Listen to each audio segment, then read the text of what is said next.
मृत्यु के बाद कहां जाती है आत्मा, जानिए इस बारे में क्या कहता है गरुड़ पुराण। गरुड़ पुराण को सनातन धर्म में महापुराण माना गया है। इसमें जीवन, मृत्यु और मृत्यु के बाद तक की स्थितियों के बारे में बताया गया है। यहां जानिए आखिर मृत्यु के बाद आत्मा का क्या होता है।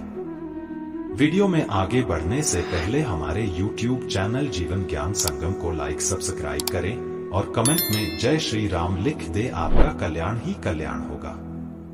हम में से ज्यादातर लोगों ने बचपन में अपने बड़ों से सुना होगा कि अच्छे कर्म करने से स्वर्ग मिलता है और बुरे कर्म करने से नरक मिलता है। स्वर्ग में इंसान की आत्मा का भव्य स्वागत और सत्कार होता है, वहीं नरक में इंसान को अपने बुरे कर्मों की सजा को भोगना पड़ता है। स्वर्ग और नरक की बातों का जिक्र गरुड़ पुराण में भी किया गया है। गरुड़ पुराण को सनातन धर्म में महापुराण माना गया है। इस पुराण में भगवान विष्णु के वाहन गरुड़ और श्रीहरि की वार्तालाप के जरिए लोगों को जीवन जीने के सही तरीके, सदाचार, भक्ति, वैराग्य, यज्ञ, तप आदि के महत्व के बारे में बताया गया है। साथ ही कर्मों के हिसाब से स्वर्ग लोक और नरक लोक में जाने की बातों का भी जिक्र है। गरुड़ पुराण में जीवन, मृत्यु और मृत्यु के बाद तक की स्थितियों के बारे में बताया गया है। हालांकि स्वर्ग और नरक की बातें कितनी सटीक हैं, ये तो बताया नहीं जा सकता। लेकिन गीता में भगवान श्री कृष्ण ने एक बात जरूर स्पष्ट की है कि आत्मा का कभी अंत नहीं होता।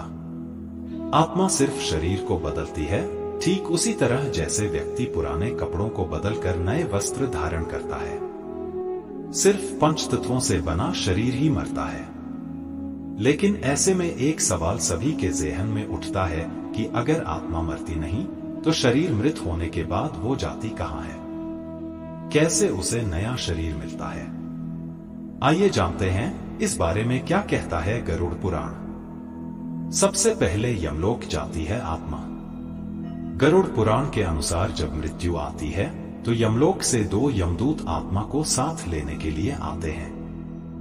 यमदूतों के आते ही आत्मा शरीर छोड़ देती है और उनके साथ यमलोक चली जाती है।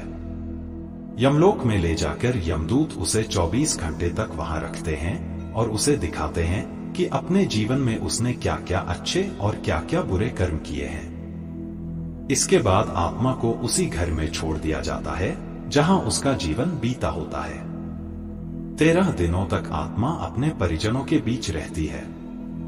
ये भी मान्यता है कि जिसने जीवन में अच्छे कर्म किए हैं उसके प्राण निकलने में ज्यादा परेशानी नहीं होती, लेकिन जिसने बुरे कर्म किए हैं उसे प्राण छोड़ते समय काफी पीड़ा का अनुभव होता है। 13 दिनों बाद तय होती है आगे की यात्रा। गरुड़ पुराण के मुताबिक 13 दिन पूरे करने के बाद आत्मा को फिर से यमलोक के रास्ते पर जाना होता है।